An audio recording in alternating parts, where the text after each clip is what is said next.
growing up, when did the idea of becoming a monk start? Because I just think that is one of I'm the excited to coolest dive into that 'cause I things. have It's just like, questions. because, I don't know much about it, but Yeah. it's just what I do know, I'm so fascinated by. Yeah, no. So I always think about that as I would never have wanted to become a monk if I never met a monk and spent time with one. Yeah. It just wasn't on the cards, right? Yeah. Like you don't grow up and go, I want to be a monk one day. And so neither was I thinking that. Like I thought I was going to go and carry on and study business and go get a real job and work and get married and, kind of tick all the boxes.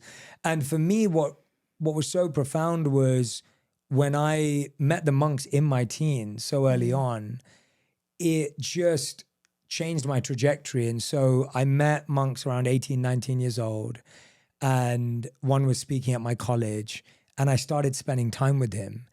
And I look back at that moment as just being a moment where the best way to explain it is you meet someone that you look up to and you just want to be around them all the time. And I think people have felt that with actors, they've felt that with CEOs, they've felt that with athletes. Like, a kid who looks up to David Beckham and goes, oh, I just want to learn from him and be around him. It was that kind of almost childlike enthusiasm. Yeah. And I think what resonated to me was because the monk that I met, who I'm still very good friends with today, his name's Gauranga Das. I was just with him in January at the monastery, at the same ashram I lived at.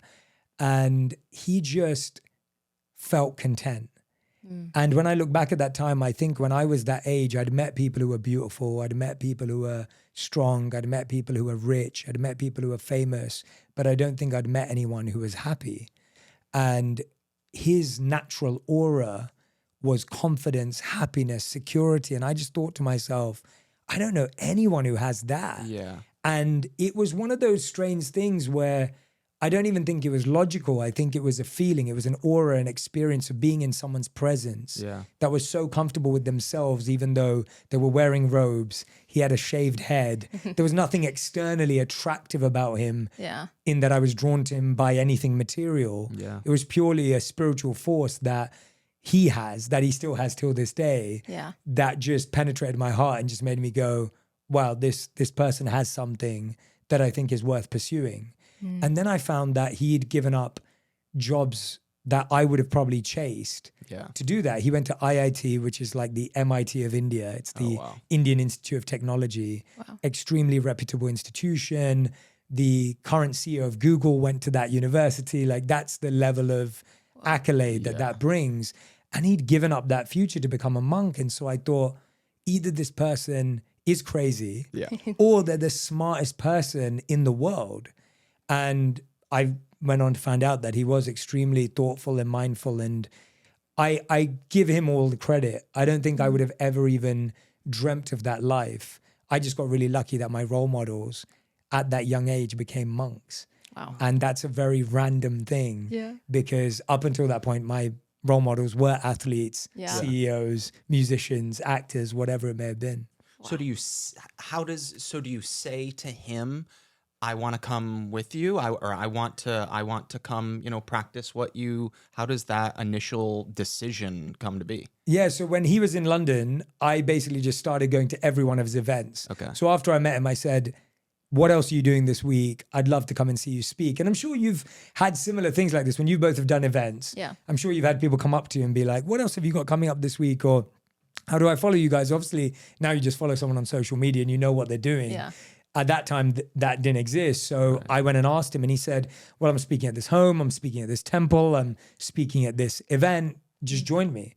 And so I found out his schedule. And then that week I went to every event that he did. Wow.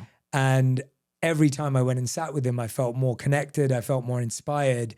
And then eventually I actually went and spent time with him in India. This is before I actually became a monk. Okay. But I would spend my vacations and my holidays visiting him. So I'd go there for a couple of months. I'd go there for a couple of weeks. Anytime I had a break from school, from university, I'd go and experience the lifestyle. And I think that's what really gave me a taste because I would be interning at these corporate companies.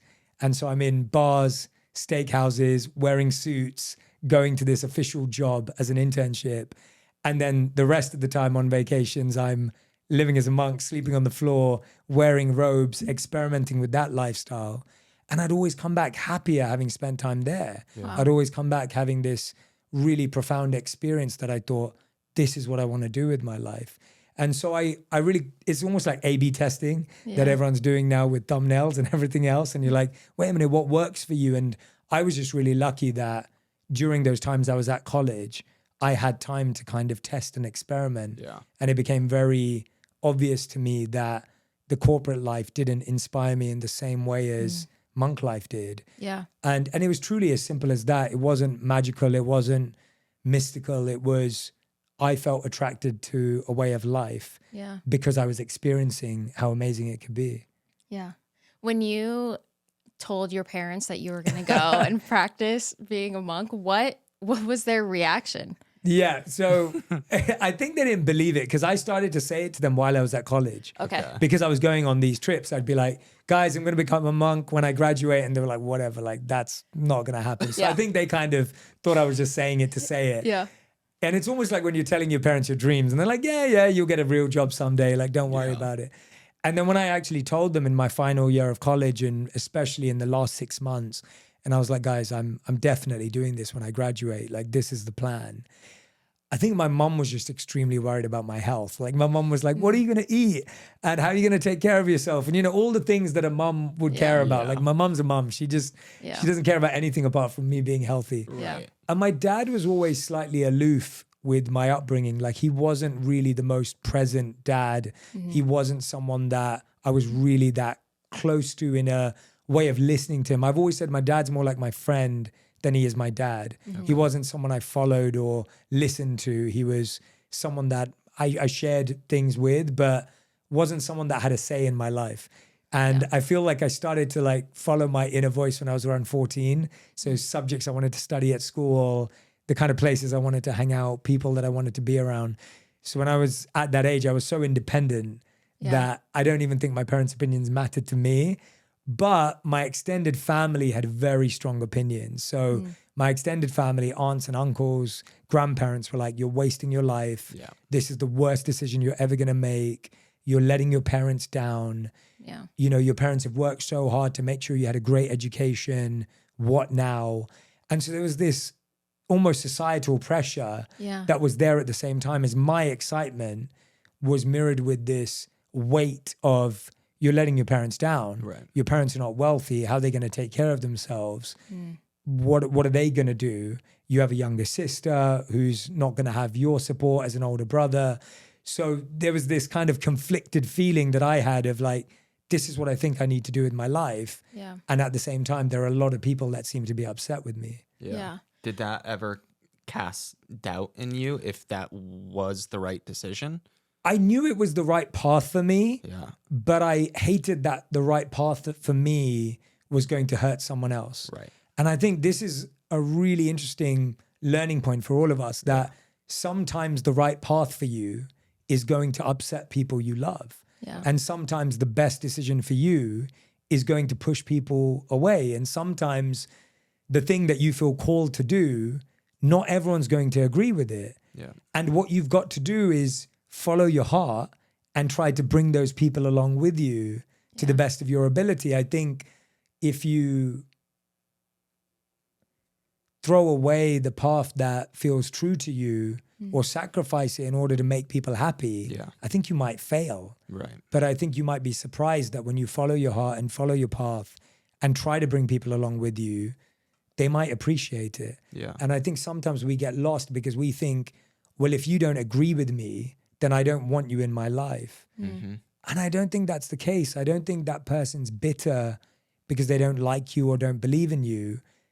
They probably don't believe in themselves. They probably had a dream that they sacrificed. They probably had something that they were taken away from because of pressure. And so I think the more compassionate we can be, that the people around us, they're not supporting us because they don't think what we want is valuable. They're not supporting us because no one supports them. Yeah. And I've definitely seen that with the people that didn't support me at the time. Most of them are still in my life, if not all. Right. Yeah. So when you decide you're going to go, is the intention when you go to do it for the rest of your life? Like, is that what most monks do? Or is it like something that you practice for a shorter amount of time? So I definitely made the decision that I was going to do it for the rest of my life. Like I felt that. I went in there really clear that this was what I was wanting to do and that this was my path. Okay. And I almost looked at it how you'd look at a marriage, in that I think when someone gets married, their intention is, we're going to do this forever. Yeah. And so, you know, at that time, at least in my naivety, my enthusiasm, my genuine calling at the time, I was like, this is it. This is life. This is what it's going to be. Yeah.